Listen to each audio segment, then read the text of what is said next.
Hey guys, oh, can I turn this down a bit?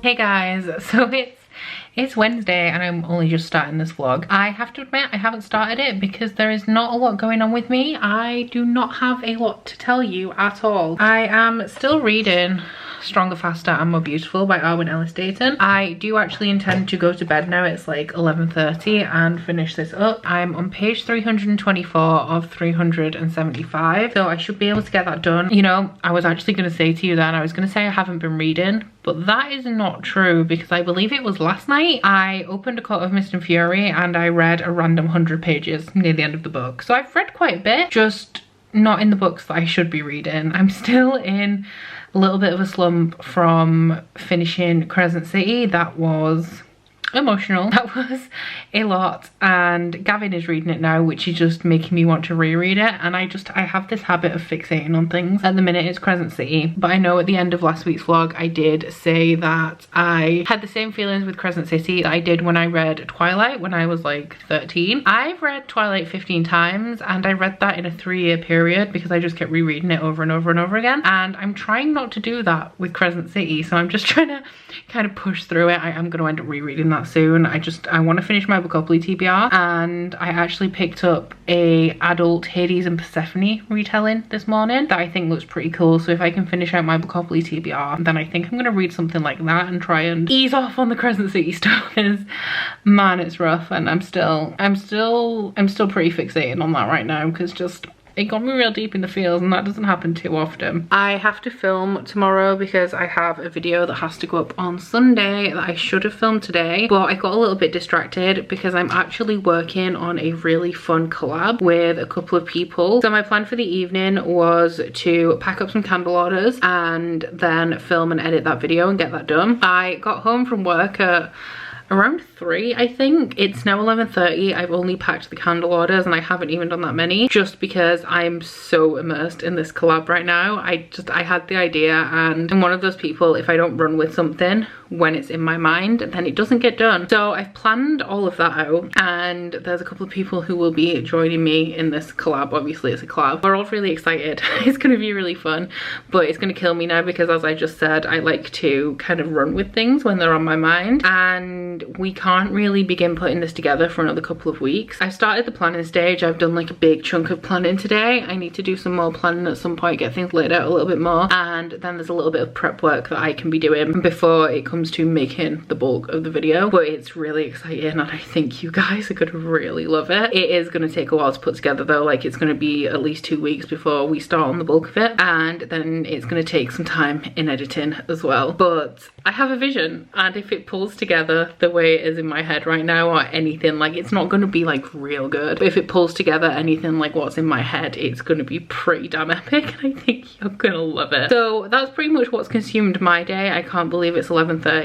I am starting this vlog because it's Wednesday. I wanted to have this finished and then check in with you today, but I've literally just been planning and planning and planning that. I don't really have any plans for this week actually. It's quite a boring week. It's already Wednesday. As I said, I haven't really done much. Tomorrow I need to film a video, I need to edit 2 videos and make some candles because I want to start working on the February release. I've done the planning for that, but I need to get some prototypes together and things like that, and then I'm going to work on that collab in the evening. I think hopefully we'll be starting a new book. I'll obviously let you know what's going on with books tomorrow when I finish this one, and at the weekend I'm pet sitting for my dad because he's staying at his girlfriend's overnight. They're going to go see some live music and he's staying over, so I'm going to be looking after Grace and Rosie this weekend, so you'll get to see Rosie for the first time in a while, which is nice. I've seen her on and off, but she's old and she sleeps a lot, so I haven't spent a huge amount of time with her. But yeah, that's it. That's what I'm doing. That's my week. I'm still in the Crescent City dark emotional hole, and not a lot has happened. But instead of boring you any further, I am going to get to bed now. I'm going to tidy up all of the stuff that I've left out on the floor and get in bed and hopefully finish this book that I'm not loving all that much. Hey guys, so I'm just about to start filming my book haul, which should be up on Sunday. You should have already seen it by now, but I'm trying out this as a filming location because it looks kind of cool where it's backlit by the daylight, but I don't know what the sound is like being so close to the window, and also if if it's too washed out or whatever. Last night I did finish Stronger, Faster and More Beautiful, and I gave this 1 star. So I should probably mention I have been using G from Book Rose core pile rating system. She did a video not too long ago that I will put in my description box, but she made a reading spreadsheet including her rating system, which breaks down the individual components of a book and you can rate them individually, and it gives you an overall rating. Now because of that, the ratings come out at things like 9.86 out of 10 and things like that, so I'm not going to be using those ratings, but I'm using the system of breaking down things to try and get a little bit more of an accurate rating for the books that I'm reading. And based on my feelings on this book,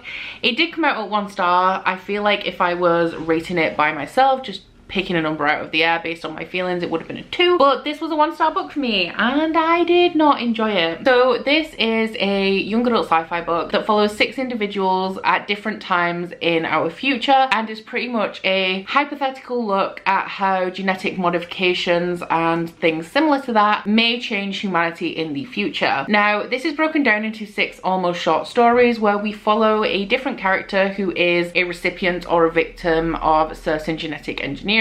I had quite a few issues with this, not like issues, but there were quite a few things that I didn't like about this. The first is that because of the perspective of following people who have had these treatments done to them, we don't really delve into how these things came about or why these things came about. This focused on very rudimentary things like religion and how religious people in a time of such drastic change for humanity have the influence to sway people either way. It talked about how countries across the world would start to become separate and isolated as some of them believed in modification as opposed to genetic purity. The characters themselves weren't that interesting to follow. They felt really flat and one-dimensional with kind of really basic hopes, dreams and motives. The first 3 stories in this were okay. We start at a part that's not so distant in the future where there are identical twins who have something wrong with their organs and one of them has fallen into a coma, so doctors are using the dying twins' organs to splice with the living twins' organs to make one whole person without any problems. It goes from there all the way to a future where everybody has modifications. Like it's perfectly normal for people to have wings and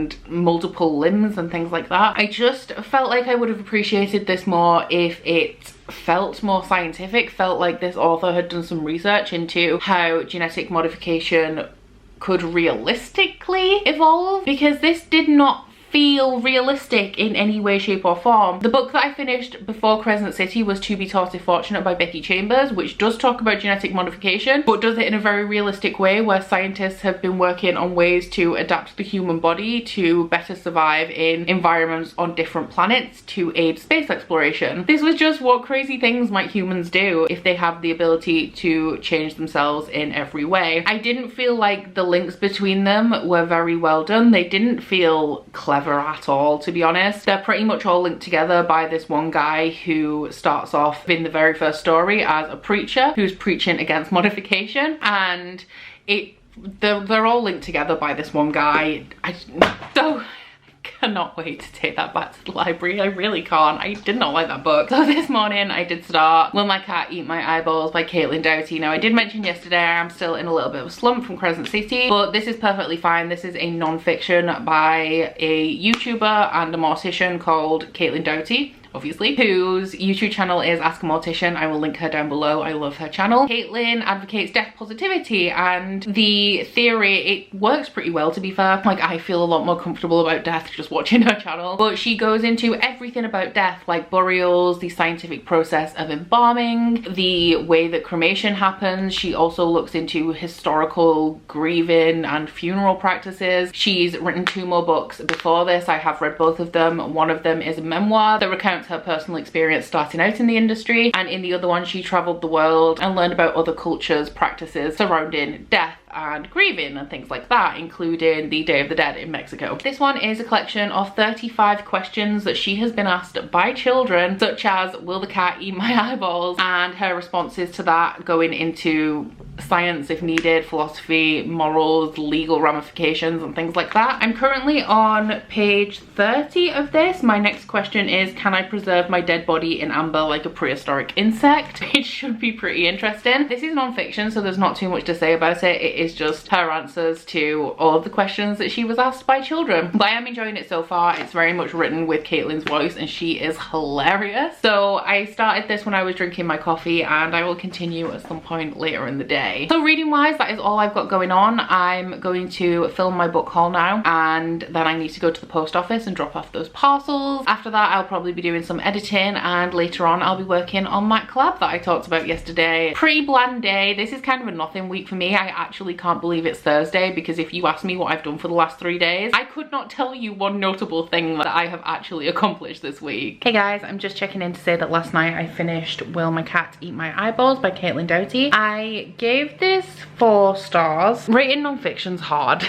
It's hard. But I gave this 4 stars because I did enjoy it because it's very much written with Caitlin's voice. If you like her YouTube channel, then you can definitely feel her voice coming across in this. It's very much her writing this. But the information in this, obviously these were questions asked by children, so some of them are, I don't want to say dumb because they're children, but some of them, if you're an adult and you have a little bit of common sense, you know the answers to the questions. Also, if you watch Caitlin's YouTube channel, then you will also know some of the answers to the questions just because she will have made videos on them or she will have mentioned them at some point. It was enjoyable. I liked it. It's just I didn't really get too much from it because most of the things explained in this book I did already kind of know. So this one was actually on my Bookopoly TBR as well, and I believe it was to read my most recent purchase or the most recent book to be added to my permanent collection at the time that I filmed Bookopoly. And this was also kindly gifted to me by Linda. So thank you very much, Linda, for gifting this to me. I enjoyed it. So as I finished that last night right before bed, I did start something else this morning. Guys,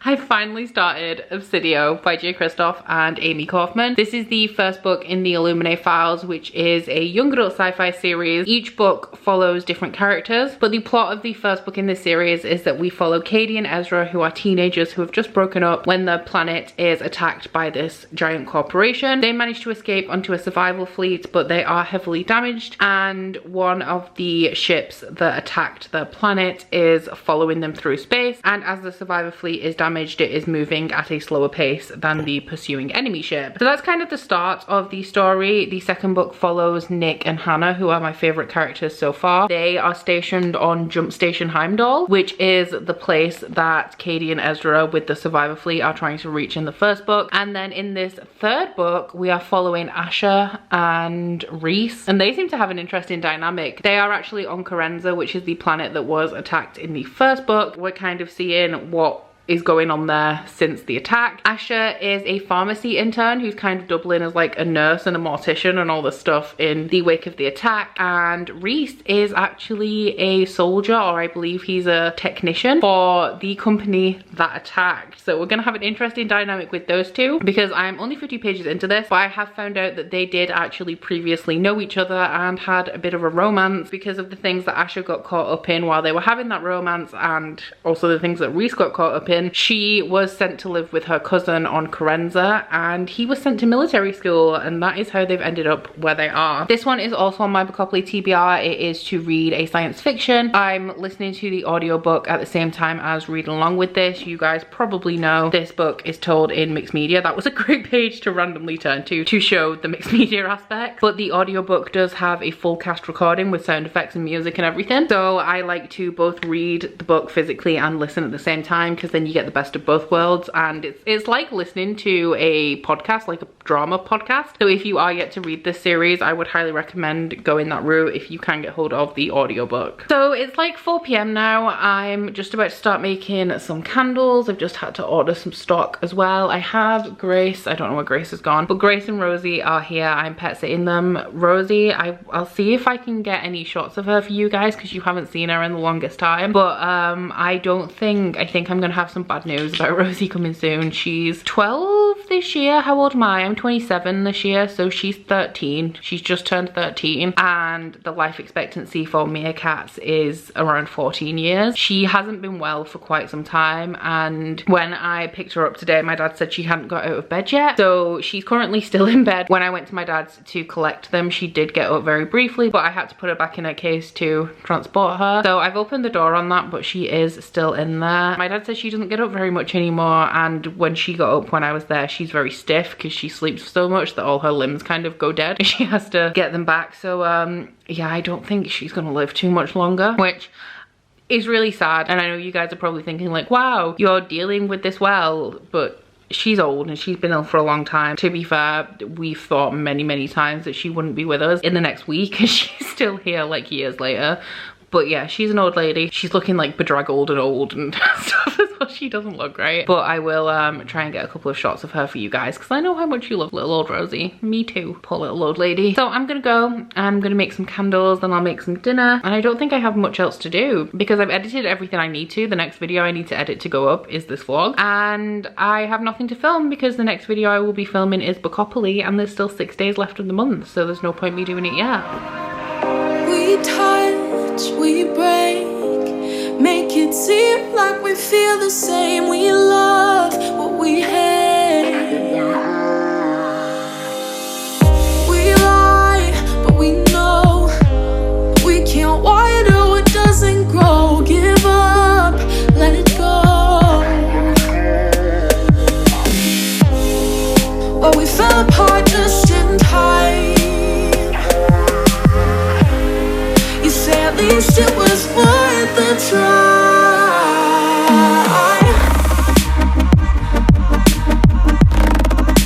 At least it was worth the try.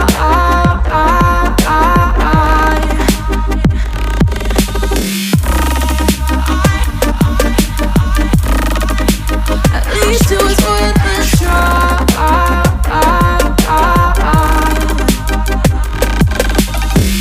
I drive from your place, miss your lips, but I hate the taste. No fun in this game. I will call our bluff, cause using bodies isn't good enough. Slow down, this ain't love. Well, we fell apart just in time. At least it was worth the try.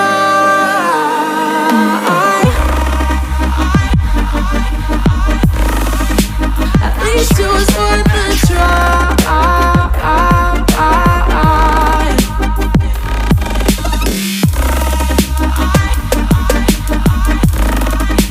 At least it was worth the try.